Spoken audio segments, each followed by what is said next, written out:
Welcome to tonight's sleep story. Let's drift into a soothing story together as you begin your journey into a restful and rejuvenating sleep. Imagine yourself stepping into the heart of medieval Europe, where the world around you is vibrant and bustling, yet there is a sense of quiet tension in the air. As you walk through the narrow cobblestone streets, you feel the warmth of the sun on your skin and hear the faint clang of blacksmiths' hammers ringing through the town. The air smells of freshly baked bread and roasting meat, mingling with the earthy scent of leather from the workers who move through the market. The hum of life fills your ears, the sounds of merchants calling out, the laughter of children playing, the lively chatter of townsfolk gathered in small groups.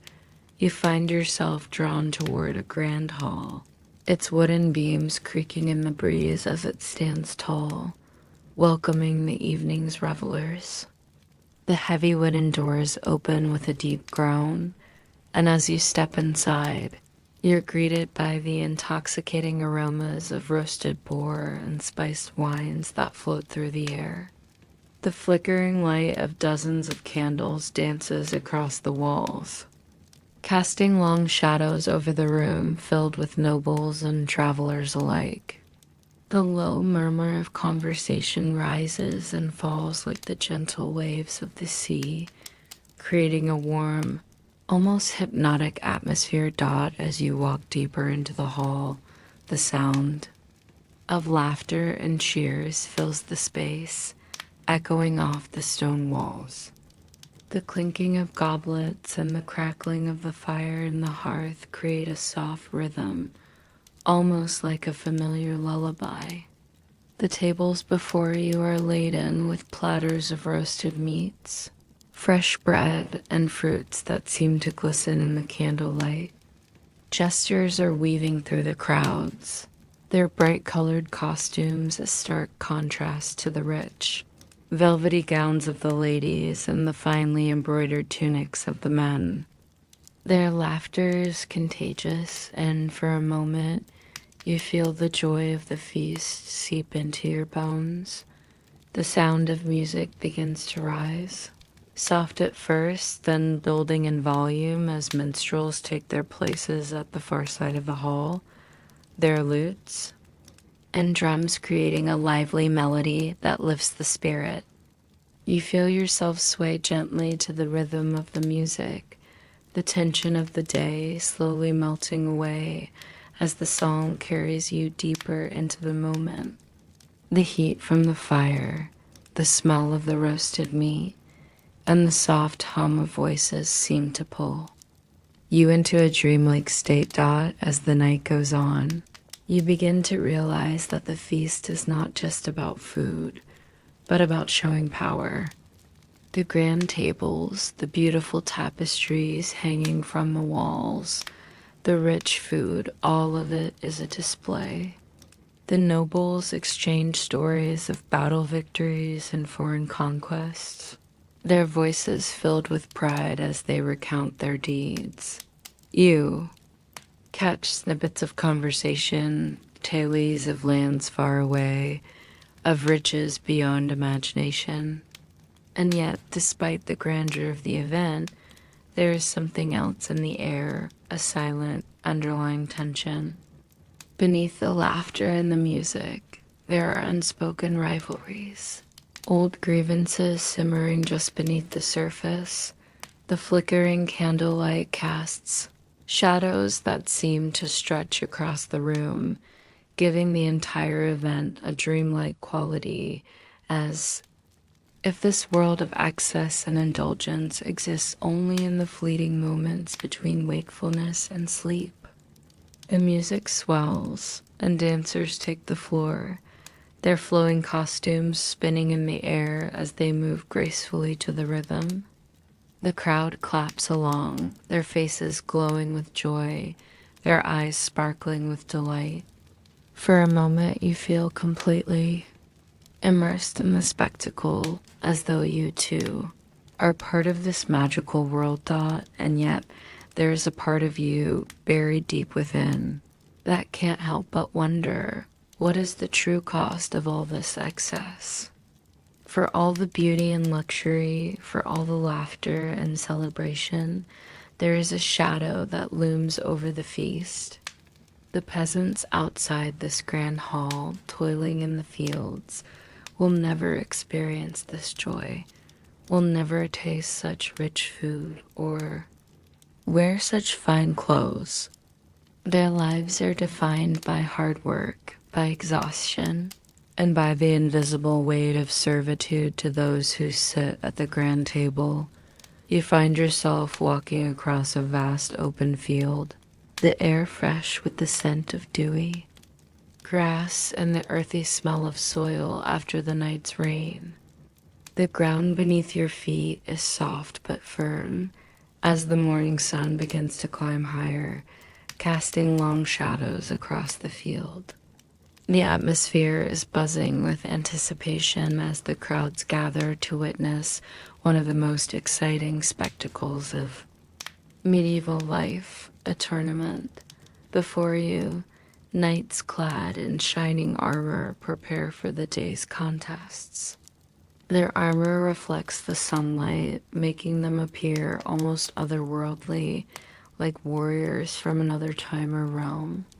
You can hear the clinking of metal as the knights adjust their gear, the soft murmur of conversation as the crowd settles in around you, eagerly awaiting the start of the games. The air is alive with the sound of hooves, the creak of leather straps, and the distant chatter of excited spectators.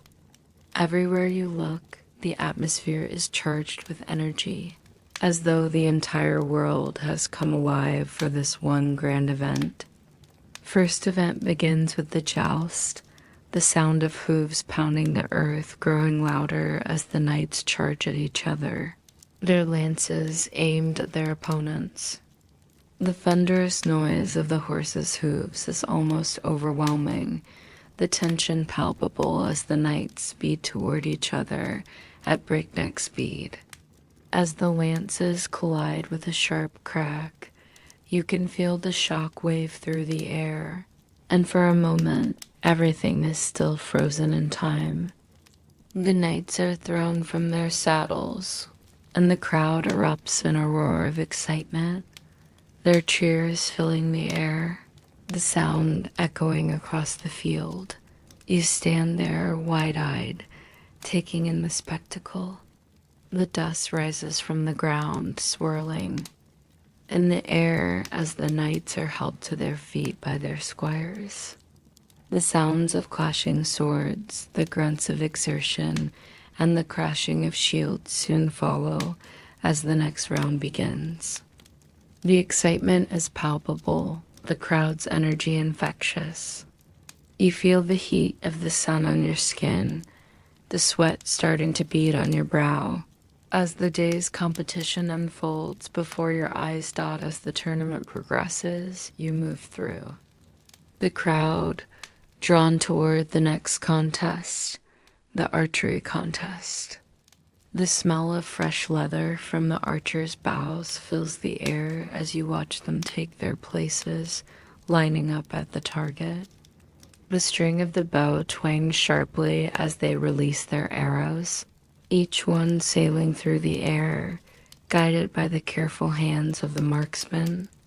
There's a moment of suspense, the crowd holding its collective breath as the arrows whistle toward the target. With a soft thud, the first arrow strikes and the crowd erupts into applause, the energy shifting from the tension of the joust to the delicate precision of the archery contest. You watch in awe as the archers, with their concentrated focus, fire arrow after arrow, each one finding its mark with stunning accuracy. The crackling sound of the arrows as they fly through the air is accompanied by the cheerful chatter of the crowd, the distant calls of heralds announcing the scores, and the soft rustling of spectators shifting on the grass. You're surrounded. by the warmth of human connection, the energy of competition bringing people together, regardless of their station.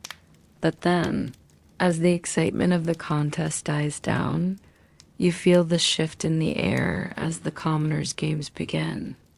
The noble competitions are grand, filled with pageantry and the glamour of royalty. But now it's time for the simple joys of the everyday people. The peasants who have worked the fields all year step up to their own makeshift arenas for some of the more light-hearted contests. Tug of war becomes a favorite, the crowd forming teams and pulling with all their might, the tension in the air as strong as the pulling of ropes. Laughter rings out as the teams stagger back and forth, muscles straining under the effort, their faces red with exertion. The simple pleasures of these games stand in stark contrast to the noble pageantry, yet they bring just as much joy to those involved. Games of dice, guessing contests, and the ringing laughter of children playfully wrestling in the grass all fill the space around you. The energy here is different, less formal, but full of raw, infectious fun. You can feel the soft earth beneath your feet as you move closer to the games, the warmth of the day washing over you, the smell of hay mixing with the faint aroma of freshly baked bread wafting from a nearby stall dot as the day stretches on. The laughter grows louder, the games more boisterous, and the energy in the air more contagious. The common people who have no grand titles, no fine clothes or jewels, find their own ways to take part in the joy of the day.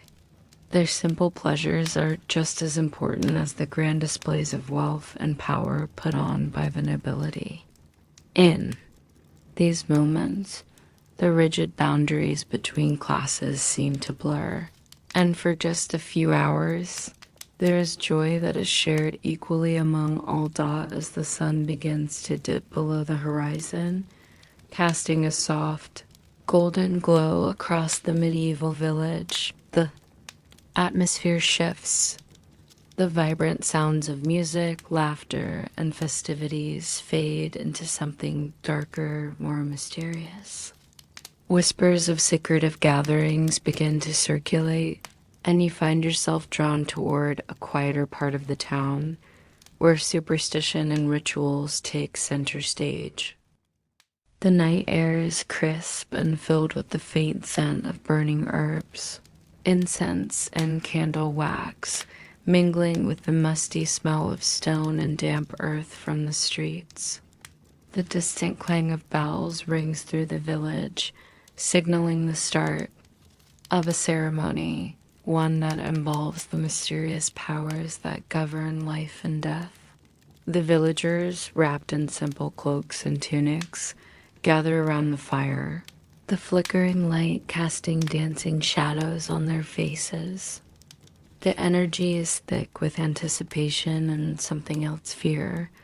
Though it is barely noticeable at first, you hear murmurs of ancient words passed down through generations and see figures moving in and out of the circle of light, their faces half shadowed, their eyes wide with belief. The ritual begins an age-old fortune-telling gathering. Women, their faces painted with soot and ash, stand at the center of the crowd, chanting incantations as they draw symbols in the air with their fingers. They hold the power to tell the future, to divine the fates of those who seek answers from beyond the veil of life. The air is charged, and as the crowd gathers closer, you can feel a sense of unease, a whisper of the supernatural that clings to the very air around you. The wind picks up, carrying the faint sound of rattling bones, animal remains strung together in the shape of charms, believed to ward off evil spirits and protect those who wear them. The flickering flames of the bonfire send long shadows stretching across the village square, and the crowd falls into a hushed silence, waiting for the diviners to speak. You step forward, caught in the mysticism of the moment, and listen as the fortune teller begins her ritual, pouring the ashes of a burnt scroll into a bowl of water. The surface ripples, and with it, the prophecy emerges, each movement of the water speaking to the gathered villagers about their fate. A low murmur rises from the crowd as they wait for their turn, seeking answers to their deepest, most secret desires: love, wealth, long life. The fortune teller's eyes narrow as she reads the signs, her voice soft but sure, weaving a story of what is to come. The ritual continues, deepening in its intensity. As the hours pass, the crowd's emotions fluctuate between hope and fear, uncertain of what the future holds. You feel the tension in the air as the moon rises higher, its light cold and distant, and the flames of the bonfire cast an even deeper darkness on the faces of the villagers. There is a sense of foreboding that lingers as you realize that these ceremonies were not just for entertainment or lighthearted fortune-telling. These rituals, deeply tied to the people's beliefs and fears, held real consequences, often influencing decisions about marriage, land, and life choices. As the ritual concludes, the villagers begin to disperse, their faces drawn, lost in thought, some visibly shaken by what they've learned. The darkness lingers even as the flames flicker out, and the shadows stretch long over the cobblestone streets. The air is thick with the whispers of fate, the quiet hum of belief that has been passed down through the ages, enduring even in the face of change. But as you leave the area, you find yourself wondering how much of what happens in life is truly determined by fate, and how much of it is shaped by the choices we make. The villagers may have sought to change their future through these rituals, but there is a part of you that believes the true power lies not in the supernatural forces, but in the strength of their will, the decisions they choose to make with their own hands. As the evening descends, you find yourself walking through a bustling medieval town where the sounds of laughter and music slowly give way to a different kind of energy. The day's festivities have come to a close, and the night is filled with a different sort of anticipation, one that hangs in the air, heavy and unsettling. The public square, once alive with the sounds of games and feasts, is now growing quiet. The crowd thinning as the first chill of evening creeps across the land, but there is no peace tonight. There is a sense of dread in the air, a low hum that reverberates through the streets, signaling that something darker is about to unfold. As you follow the crowd into the square, the noise begins to shift from a cheerful murmur to something more frantic, more expectant. The people are gathering, their faces a mixture of curiosity and unease, as they crowd toward the center where a wooden scaffold has been erected.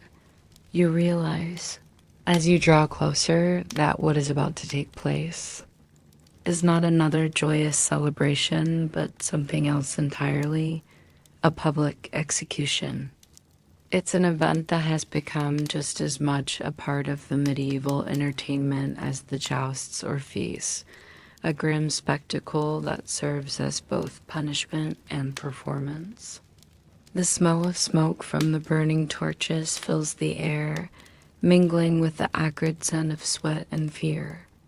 The ground beneath your feet seems to tremble with the anticipation of the crowd, the air thick with the tension of what is about to unfold.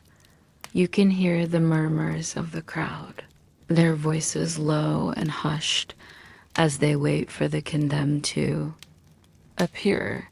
The silence that fills the square is heavy, pregnant with meaning.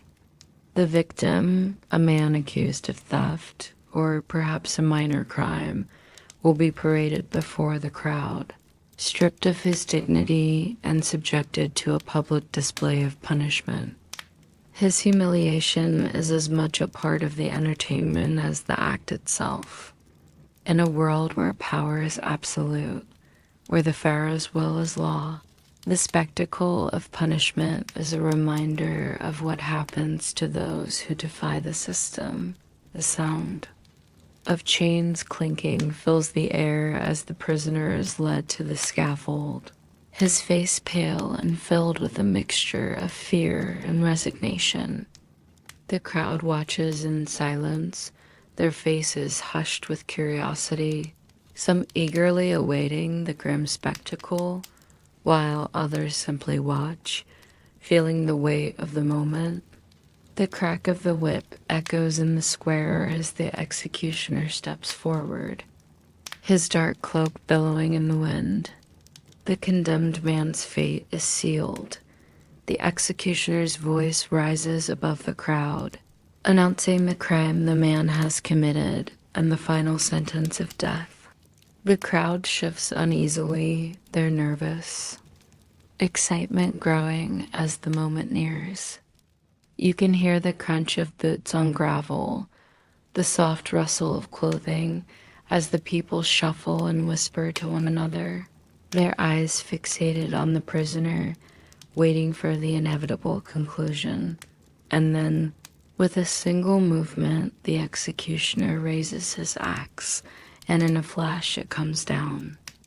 There is a sharp crack, a choking sound, and the crowd's collective breath is drawn in, followed by a deafening silence. You feel the weight of the moment, the suddenness of the death that has just been delivered, and the cold finality of it all. The crowd slowly begins to disperse, their eyes lowered, some shaking their heads in solemnity, while others appear almost apathetic, as though this public execution were just another form of entertainment, like the games and feasts that preceded it. For some, it is a necessary lesson in power. For others, it is just another grim event in the cycle of life that they have come to expect. But no matter how the crowd reacts, the impact of the execution lingers in the air. As you turn to leave the square, you can feel the tension in the air slowly dissipating, but it is replaced with something else, an overwhelming sadness, a recognition that the fun and games, the lavish feasts and contests all come at a price. The shadow of control, the darkness of power hangs over the people, reminding them that the cost of entertainment in this world is sometimes paid with blood. The glory of the pharaohs, the joy of the festivals, all carry with them the weight of authority and punishment. As the day wanes and the last echoes of the festival fade into the distance, you find yourself walking along the quiet streets, reflecting on the vibrant world you've just witnessed. The sunset casts a soft golden light over the land, transforming the medieval village into a scene that feels both timeless and ephemeral. The stone buildings, worn by centuries of wind and weather, now seem to hold a quiet story of the past, one that echoes through the very cobblestones beneath your feet. The events of the day, jousting tournaments, festivals, games, and even the public executions seem distant now, like fading memories or stories told by those who lived them. Yet, there is a sense of permanence in the air, a recognition that these events, though fleeting, have left an indelible mark on history.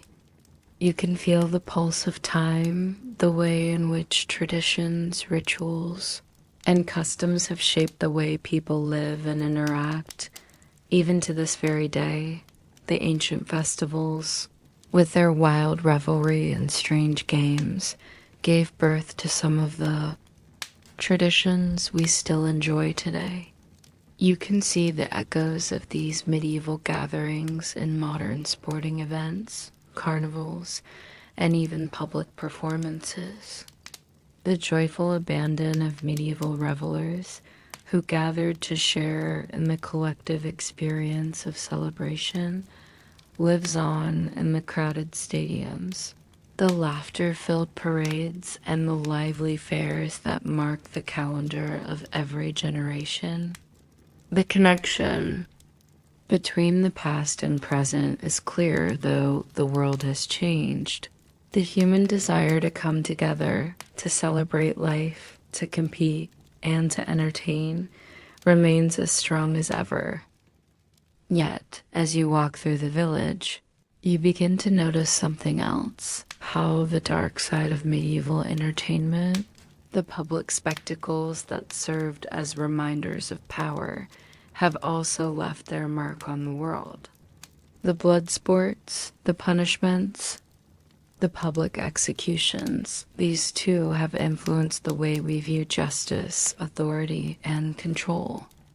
You feel a quiet shiver as you think about how these events, which once seemed so distant, are not so different from the gruesome spectacles that still occur in modern society, where power is often reinforced through fear and control is maintained. Through the exhibition of authority dot as you make your way to the edge of the village, where the land meets the horizon, you can't help but reflect on how these pastimes, both the lighthearted and the dark, have influenced the evolution of society. The public spectacles that once entertained the masses have evolved into more refined forms of entertainment, from theater and film to modern-day sports and media. Yet the legacy of power and control that once shaped these medieval events still lingers in the way we entertain ourselves today. Even the celebratory feasts, once reserved for the highest echelons of society, have left their mark. The concept of gathering to share a meal, to connect with others over food and drink still resonates in our modern social gatherings. The medieval table, laden with roasted meats, sweet pastries, and exotic spices, was more than just a meal. It was an experience of wealth, a symbol of status, and a reflection of the social hierarchy. Today, though, we may not feast in the same way. The ritual of sharing food remains a cornerstone of community, a way to connect, celebrate, and reaffirm bonds with others. The ancient games, the jousting tournaments, the archery contests, the simple dice games have also evolved, finding their way into modern life as competitive sports, gambling, and even reality television. The medieval sense of competition, the desire to test one's strength, skill, and luck, is not so different from the modern-day sports arenas where crowds gather to watch athletes compete for glory, or from the game shows that entertain millions. With the thrill of victory and the agony of defeat dot in all these ways, the legacy of medieval entertainment continues to shape our world. The traditions, the rituals, the joy, and the darkness, they have all been passed down, evolving with each generation, influencing the way we celebrate, compete, and connect. As you stand on the edge of the village, looking out at the landscape that has witnessed so much history, you realize that the past, with all its strangeness and complexity, is never truly gone. It lives on, woven into the fabric of the present, a part of the endless cycle of time that flows through all things, You breathe in deeply, feeling the weight of this history, the laughter, the struggle, the celebration, and the darkness, all intertwined in the tapestry of the human experience. The echoes of these medieval pastimes, from the joy of the feast to the harshness of public punishment, will continue to shape the way we understand ourselves, our society, and our connection to the past. The legacy of fun, both light and dark, remains. With us, a reminder of the ways in which we entertain ourselves, exert power, and find meaning in the fleeting moments of joy dot as the grand tournaments. Lavish feasts and dark spectacles begin to fade into memory. The sun starts to set over the medieval town. The lively chatter of the nobles, the clash of lances, and the intense competition of jousts are now replaced by the softer, more peaceful rhythms of daily life. The villagers who watch the grand events unfold return to their homes, their lives simpler but no less meaningful. The smell of freshly baked bread drifts from the baker's shop, and you hear the soft creaking of wooden carts as they roll through the cobblestone streets, carrying goods from one market stall to the next. The energy of the day has shifted, and now the hum of quiet life fills the air. You feel the difference in the atmosphere, the carefree laughter of children playing in the streets, the clink of coins as merchants barter with each other, and the soft murmur of voices as the villagers settle down to eat their evening meals. While the grand celebrations may be over, there is a different kind of joy in the air now, one that is more personal, more rooted in the everyday experiences of the people who are not in the spotlight. These are the moments that often go unnoticed, but are no less important to the tapestry of medieval life dot as you walk through the village. You come across a small gathering near a cracked stone well. A few peasants, their clothes worn and weathered, are sitting in a circle, laughing and chatting. A flute plays a soft melody in the background, the sweet notes weaving through the air like a warm embrace. The simplicity of this scene strikes you. No grandeur, no pageantry, just people enjoying each other's company and sharing in the pleasures of a quiet evening. The sense of community here is palpable, as if the villagers' bonds were stronger than any of the wealth or titles that the nobles could ever hope to possess. You sit with them, feeling the warmth of their laughter, the gentle camaraderie that fills the space between words. The air is crisp as the fire crackles nearby, the scent of burning wood mixing with the aroma of freshly prepared stew. In this simple gathering, there is no sense of hierarchy. The landowner, the peasant, and the traveler are all part of this moment, united in their shared humanity. This is the true essence of life for the common folk, a life defined by the rhythms of nature, by the cycles of work and rest, and by the quiet joys found in the company of others. The men and women exchange stories, their voices rising and falling in gentle conversation. One tells the tale of a fox hunt gone awry, another speaks of a recent harvest and the challenges of bringing in the crops.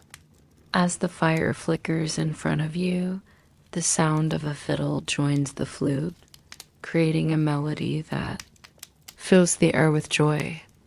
The music is simple but beautiful, resonating with the energy of the land itself. The night deepens, and as you sit there, you feel the connection between the people and their land, between the earth and the simple pleasures that sustain them.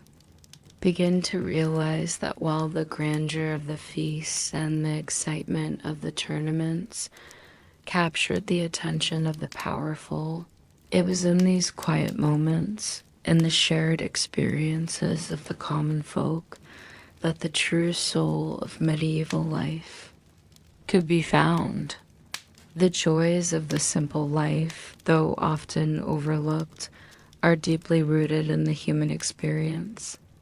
The music, the laughter, the simple pleasures of food, the connection between people, these are the things that make life rich, that give it meaning. As the night continues, the firelight casts long shadows, and the music fades into a quiet hum. The group around the fire begins to drift away, one by one, leaving only a few behind to enjoy the last embers of the flame. You stand, feeling the cool night air on your skin, and take one last look at the village. The stars above are clear and distant, a reminder of the greater universe that stretches far beyond the village below. In these quiet, humble moments, you find a sense of peace, a reminder that life's true wealth is not found in the grandeur of courts or the loud cheers of jousting tournaments, but in the simple connections that bind people together. In the end, it is these small moments, these shared stories, these quiet gatherings, these small human pleasures that make life in medieval times meaningful. As the days grow longer and the chill of winter begins to fade, the village prepares for one of its most anticipated events of the year, the grand festival that will bring the people together in a way unlike any other. It is a time when the boundaries of society seem to blur, when the rules of rank and class are momentarily set aside, and the very essence of human nature is allowed to emerge in its purest, most unrestrained form.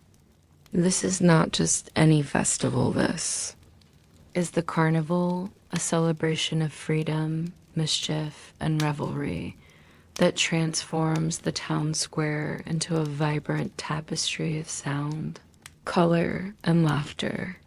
The streets are lined with brightly colored banners, and the air is filled with the scent of roasted meats, spiced wine, and the sweet aroma of freshly baked pastries.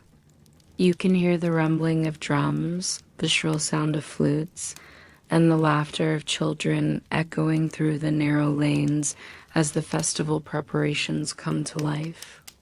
The entire village is buzzing with excitement as costumes are being hastily sewn, masks painted, and festooned garlands draped across doorways and windows. As you step into the heart of the celebration, you immediately feel the shift in atmosphere.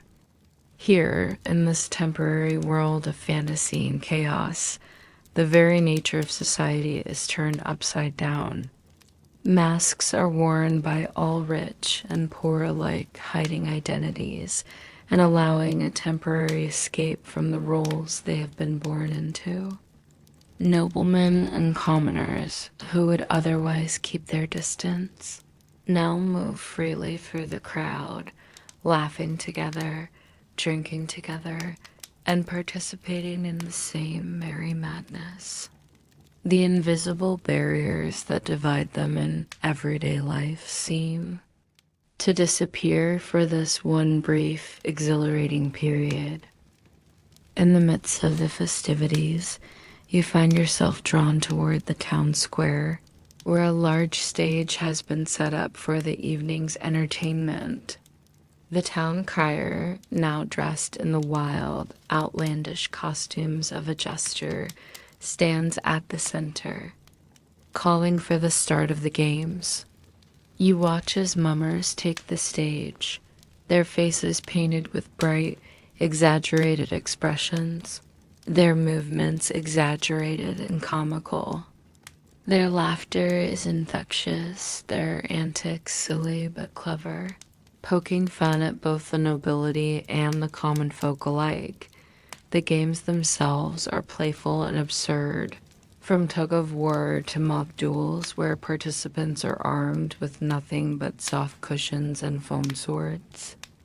The crowd cheers wildly, caught up in the excitement and absurdity of it all. The foolishness is a deliberate act, a celebration of the human condition in all its chaos and humor. It is a temporary escape, a space where the ordinary person can become a king, and the king can be reduced to the laughing fool. For a brief moment, the rigid social structures that govern their daily lives cease to matter, and they can live in the moment, free from the weight of authority and expectation. But as the festival continues, the deeper meaning of this temporary freedom becomes clear. It is not just about chaos and disorder, but about celebration, unity, and release. The people come together, sharing in this temporary madness as a way of reinforcing the bonds between them, between all the classes. The masks, once a symbol of concealment, become a symbol of shared humanity. In this moment, no one is truly separate from anyone else.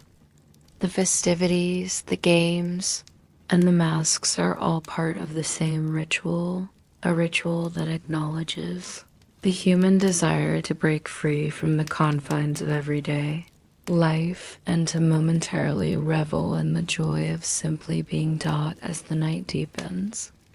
The laughter grows louder, the music more frenetic, and the revelry intensifies. The air grows thick with the sweet scent of wine, the musky odor of sweat, and the cheerful cries of those who have indulged a little too much in the spirit of the festival. But even as the crowd dances and sings, you can sense that the temporary freedom granted by the masks will soon fade with the morning light.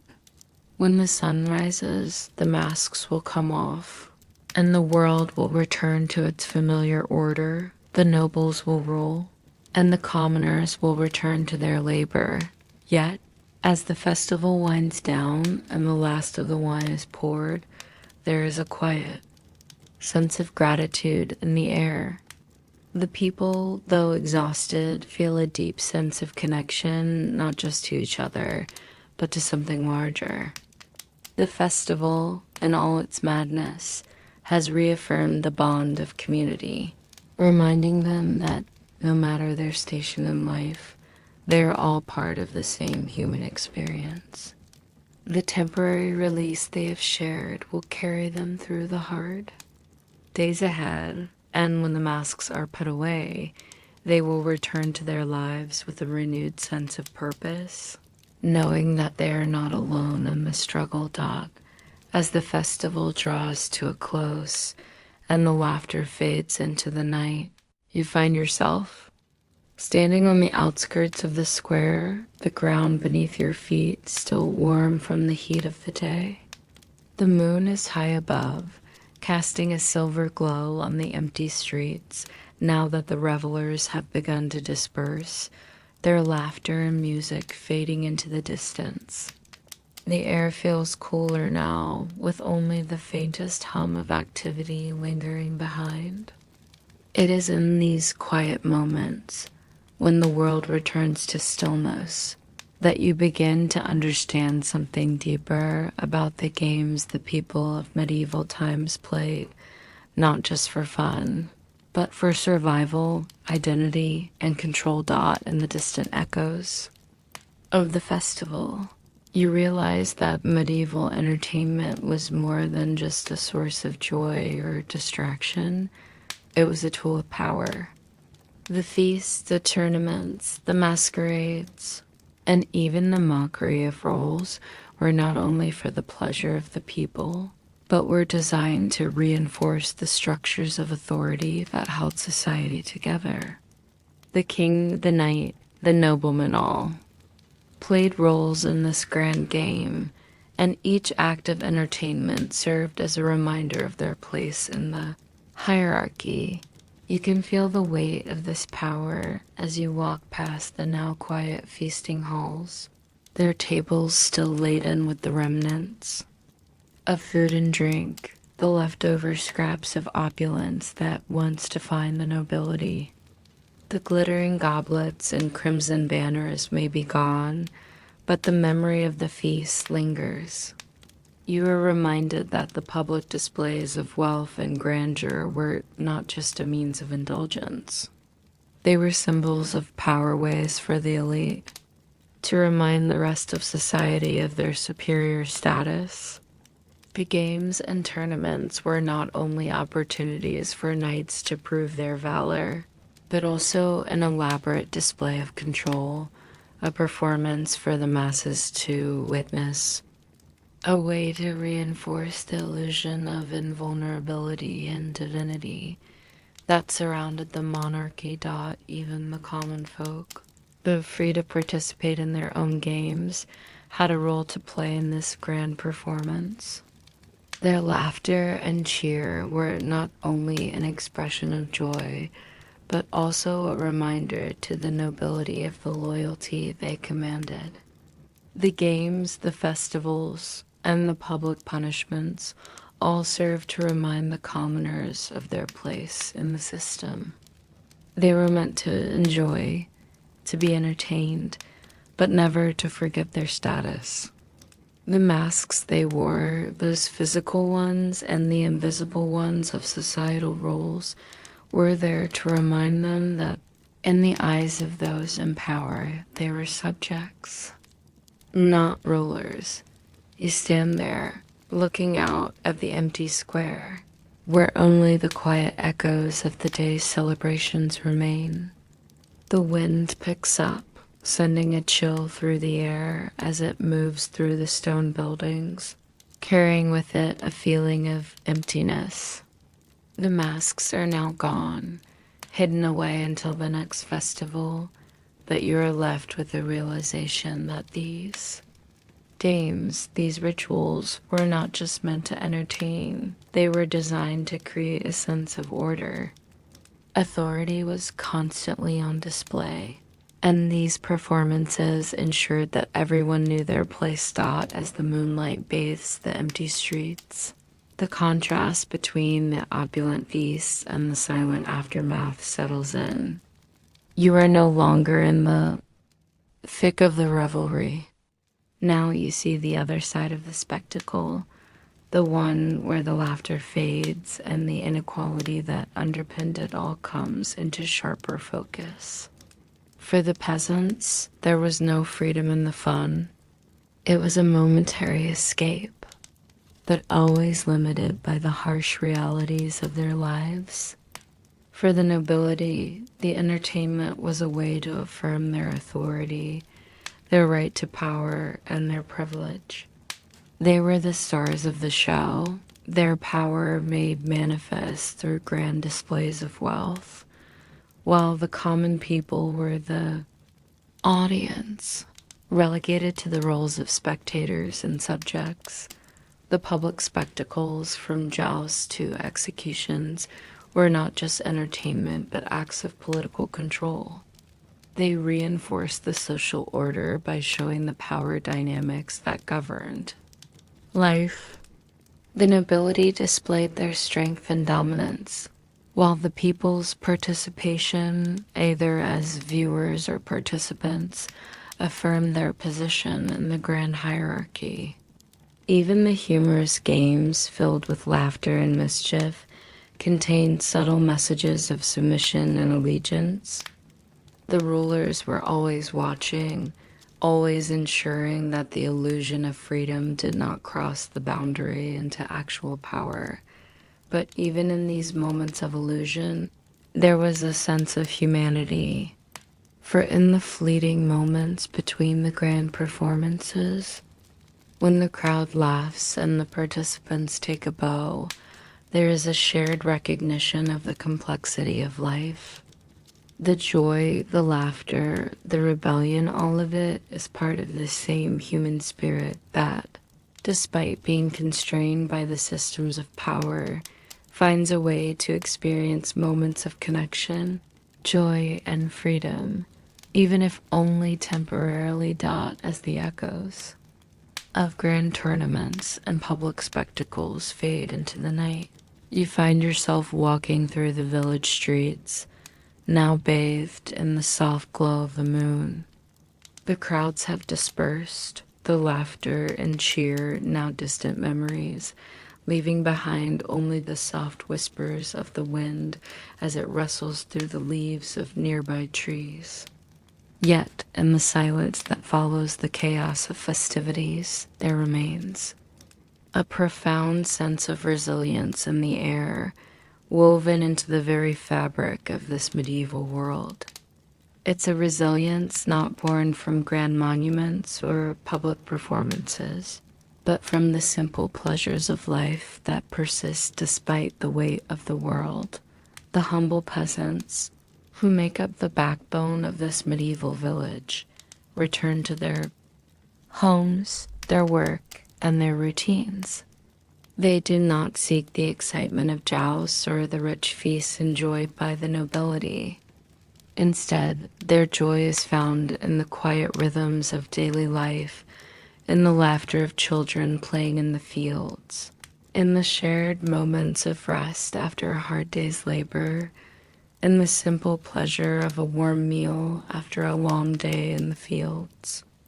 The earth beneath your feet feels solid, ancient, yet alive, pulsing with the quiet energy of generations that have walked here before you, living their lives with dignity, even in the shadow of overwhelming odds.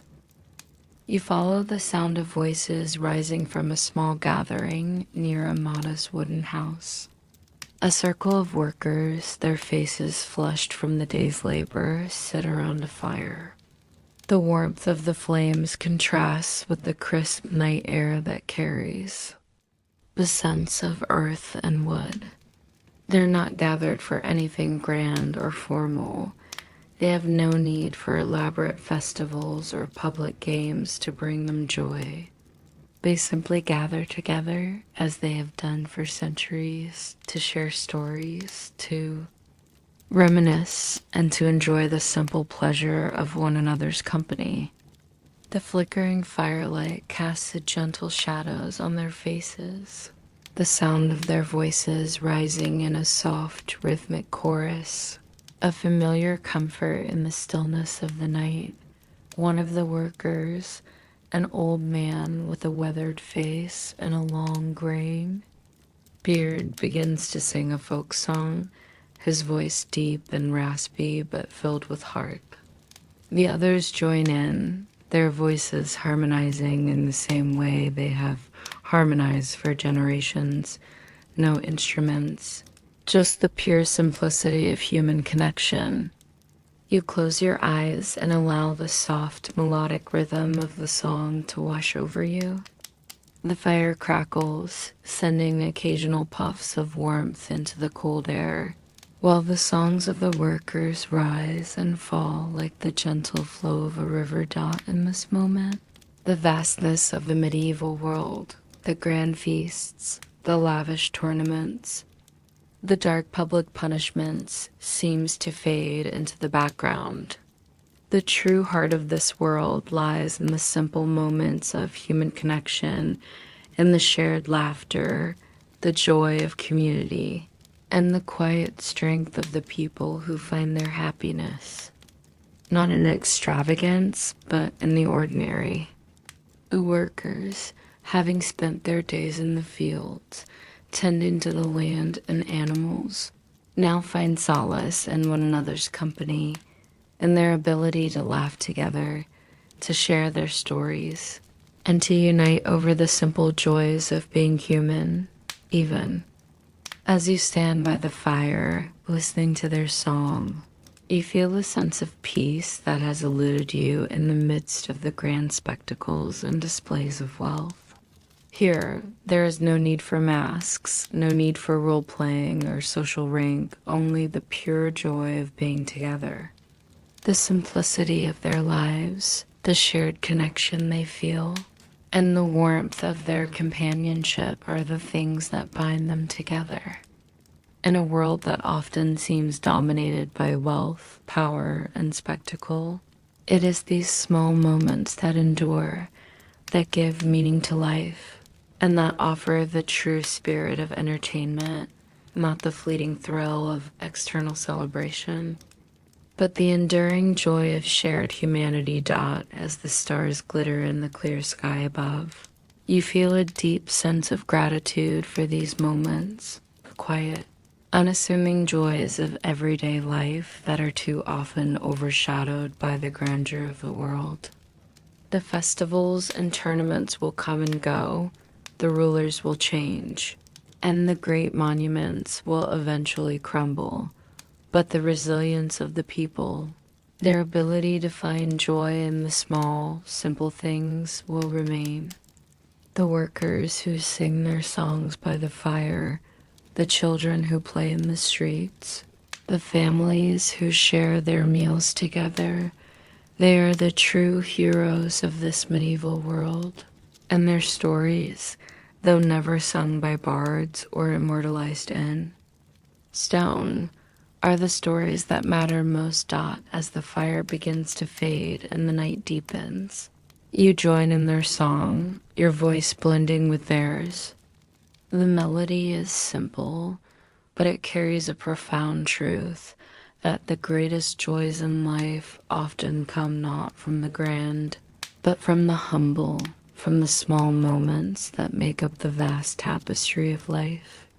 You feel the warmth of the fire, the connection to those around you, and the simple truth that no matter the challenges or hardships you may face, you are never truly alone. The rhythm of life goes on, and in the simplicity of the moment, there is peace. As the last embers of the fire burn low and the night deepens, you take one final glance at the village, now bathed in the soft light of the waning moon. The festivals, the laughter, the games, and even the grim punishments of the day have all faded into the past, leaving behind only memories and impressions of what once was. And yet, in the quiet aftermath, there is a sense that these moments, these fleeting glimpses of joy and spectacle, are not truly gone. They have left their mark, not just on the villagers who experienced them, but on the very fabric of history itself. As you walk through the now quiet streets, you feel a deep connection to the past, as if the echoes of the medieval world are still alive around you, lingering in the very stones beneath your feet, in the architecture of the buildings, in the rhythms of the land. The legacy of medieval entertainment, its festivals, games, and public displays of power has seeped into the modern world, influencing the way we live, play, and celebrate today. You begin to realize that the feasts and tournaments that once defined the lives of the nobility have evolved into the modern celebrations we know today. Grand sporting events, lavish banquets, and even competitive games that draw crowds from all over the world. The joy of watching athletes compete, the thrill of the contest, and the excitement of the crowds. The spirit of medieval tournaments lives on in every football match, every Olympic Games, every major sporting event where people gather to cheer for their heroes. The passion of the crowd, the shared excitement, and the camaraderie that exists in these modern events mirrors the very same energy that once filled the medieval jousts, where knights battled for glory and honor. But it's not just in the realm of sports that we see the echoes of medieval entertainment. The public executions, the humiliating displays of power, and the punitive spectacles that were once so common have evolved into a different form in today's world. The media news outlets, social media platforms, and reality television often act as the modern equivalents of the medieval public spectacle, showcasing human struggles, challenges, and even punishments in a way that attracts the public's attention. The craving for drama, the desire to witness conflict, and the fascination with power dynamics are all part of the same force that once drove the crowds to gather at the town square to witness the fate of the condemned dot. As you reflect on this, you notice that these patterns of entertainment, of people coming together to watch and be entertained, are not just relics of the past, but living traditions. Even the simple joys of the medieval peasants dancing, playing games, and gathering around fires have influenced the ways in which we seek connection and joy today. The festivals, the carnivals, and even family gatherings that mark our calendars every year are deeply rooted in the rituals of celebration that medieval people once held dear. The games we play, the community festivals we celebrate, and the rituals of music and dance that still bring, used together, can trace their roots back to those ancient times.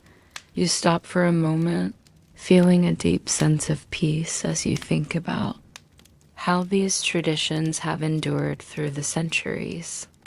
In this world where everything seems to change so rapidly, it is comforting to know that there are things that remain constant. The desire to connect, the need to celebrate, the human impulse to enjoy life, even in the face of hardship, are things that have persisted since the dawn of time. The medieval world, with all its complexities, has passed on its legacy to us, and we, in turn, continue to pass it on to the generations that will follow Dot as you make your way through the streets. The night feels different now. The weight of history, of all that has come before you, of all that you have just experienced, settles in. The past is not a distant memory, but a living presence that continues to shape the present. The games, the festivals, the rituals, and even the darkness of medieval life are not just part of history. They're part of the human experience that lives on today. You realize that you are not just an observer of the past, but a part of it. A thread in the ever-flowing tapestry of time. Dot, as the grand festivities and public displays of power begin to fade.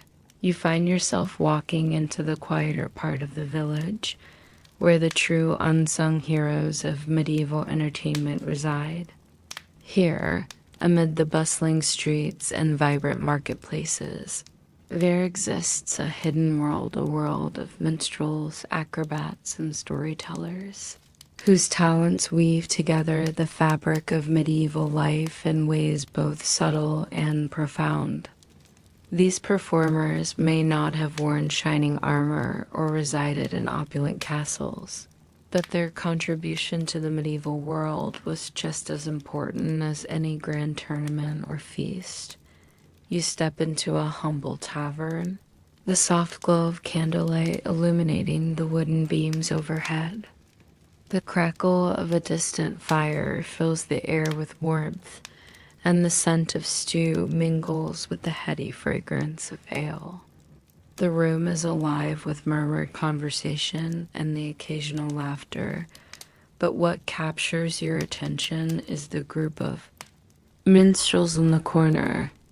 Their instruments, a lute, a violin, and a drum, stand out in stark contrast to the more somber atmosphere of the room. Their fingers move swiftly, plucking and strumming their instruments with grace, filling the room with soft, melancholic music.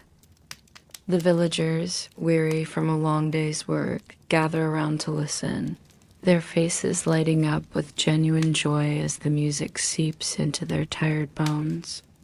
The minstrels weave songs that speak of heroic deeds, lost loves, and fantastical worlds. beyond the boundaries of the village.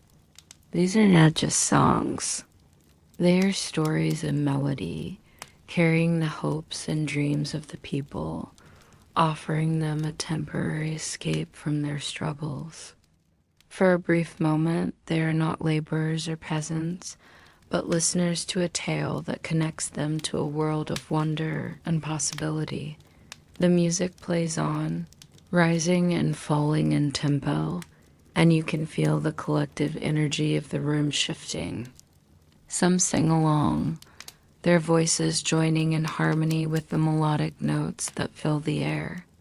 Others, their faces softened by the glow of the firelight, close their eyes for a moment, letting the music carry them away from the troubles of the day. There is a profound sense of camaraderie here, a shared connection through storytelling and song, a momentary respite from the burdens of medieval life that, as the evening stretches on, a jester enters the tavern, his colorful outfit a sharp contrast to the simple garb of the villagers. His bright red hat jingles with bells as he steps into the center of the room, his quick-witted humor and improvised jokes breaking the stillness of the moment. His antics are silly, exaggerated, but his laughter is infectious. He prances and tumbles, twirling his hat in the air, and the room erupts in a roar of laughter, their faces lighting up with genuine mirth. Even those who are tired from a long day of work, who may have felt the weight of their daily struggles, are now swept up in the joy of the performance. The jester's humor may seem lighthearted, but it serves a deeper purpose. He is the voice of the people, poking fun at the nobility, challenging authority, and offering a form of subversive entertainment. Through his jokes and jests, he provides the villagers with a sense of power, the power to laugh, to take control of their own happiness, and to temporarily escape the rigid structure of medieval society. His humor offers a healing release, allowing the people to confront their fears and frustrations with a sense of levity. You begin to understand that these performers, the minstrels, the jesters, and the storytellers were not just entertainers. In the traditional sense, they were vital pillars of the medieval world, offering more than just amusement. They were the bearers of stories, weavers of dreams, and providers of release, offering the common folk a sense of shared experience that transcended class, wealth, and hardship. Their art was not just a form of entertainment, but a form of resilience, a reminder that even in the face of adversity, people found ways to connect, to laugh, and to dream together. As you watch the performance unfold, you realize that these simple moments, these stories told through song, dance, and jest, are the real treasures of medieval life. They endure long after the grand tournaments have ended, after the nobility has gone home to their castles, and after the cities have changed. The minstrels and jesters may not have the wealth or power of the elite, but they hold something far more valuable: the power to unite, to entertain, and to remind people that even in the darkest times, there's always room for laughter and joy. As the final strains of music fade into the cool night air, and the last embers of the festivals, fires burn low, you stand at the edge of the village, gazing into the quiet, star-filled sky. The world around you, once filled with laughter, joy, and the buzz of celebration, now rests in the soft stillness of the night. The events of the day, the grand feasts, the tournaments, the bizarre spectacles, are now mere memories, drifting on the winds of time. Yet, Even as the festivities come to a close, you realize that their impact, like the echoes of music, will linger long after the firelight fades out as you look out over the peaceful village, its streets now empty and silent. You are struck by the resilience of the people who live here. Despite the hierarchy that governs their lives, the struggles of the common folk, and the decisions made by those in power, there is something profoundly human about the joy they found in these shared moments of celebration. These simple pleasures, the music, the games, the laughter, the rituals, were more than just distractions. They were lifelines, offering a brief escape from the harsh realities of medieval life, allowing the people to connect with each other, to find meaning, and to reaffirm their shared humanity. You walk slowly through the village streets, each step a reminder of the complexity and contradictions of the medieval world. The grand monuments, the pyramids, the cathedrals, and the fortresses may have been built to stand the test of time, but it is these smaller, intimate moments of joy, the laughter of children, the songs of minstrels, the simple gatherings around a fire that have truly endured. The nobility may have had their grand feasts and tournaments, but it was the common folk, the laborers, the peasants, the jesters, and the musicians whose resilience and capacity for joy shaped the true spirit of medieval life. The sound of laughter from a nearby tavern reaches your ears, and for a moment, you are drawn back into the warmth of the community. The simplicity of their joy is a reminder that even in the face of hardship, the human spirit has a remarkable ability to find hope, to laugh, and to celebrate life. The games and rituals of the medieval world, though often strange and peculiar to our modern sensibilities, were vital expressions of this spirit, a spirit that continues to live on. Not in the grand monuments or the mighty kings, but in the hearts of the people who laughed and dreamed together.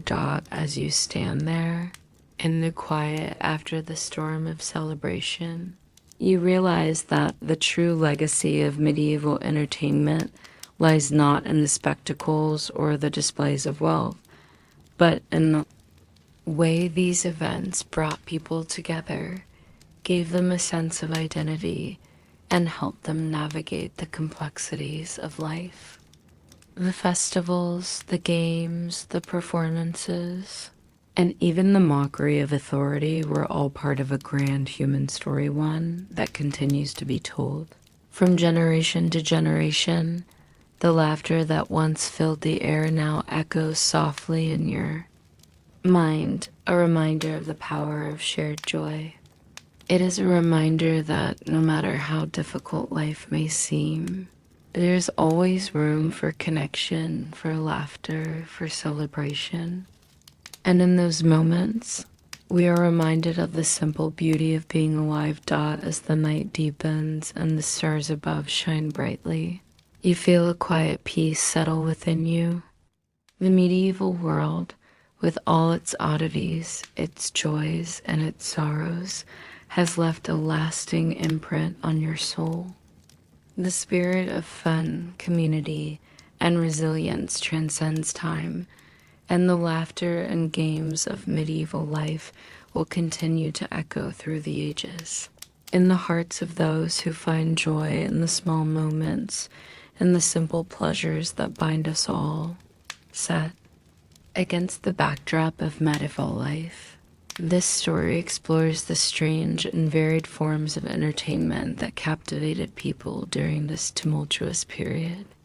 From grand feasts and jousting tournaments for the nobility to simple games and music enjoyed by the common folk, the tale dives into the contrast between the lavish excesses of the powerful and the humble pleasures of everyday life. It highlights how festivals, public spectacles, and rituals were not just about fun, but also served to reinforce societal structures, power dynamics, and even serve as a temporary escape for the oppressed. The story also touches on the resilience of the common, people who found joy and connection through music, storytelling, and shared experiences despite the hardships they faced. The laughter, games, and mockery of authority during festivals created a sense of community, unity, and temporary freedom, allowing individuals to briefly shed their societal roles and enjoy life as equals. The legacy of medieval entertainment is explored, illustrating how these activities, though often strange or brutal by modern standards, shape the human spirit and continue to echo through time in today's sports, festivals, and performances. The story reflects on how these moments of joy, humor, and community have influenced the way we live and connect today, showing that the desire to celebrate life and find joy together transcends centuries. Ultimately, it reminds us that even in the darkest times, humans find ways to celebrate, laugh, and connect, making life's fleeting moments of joy incredibly precious.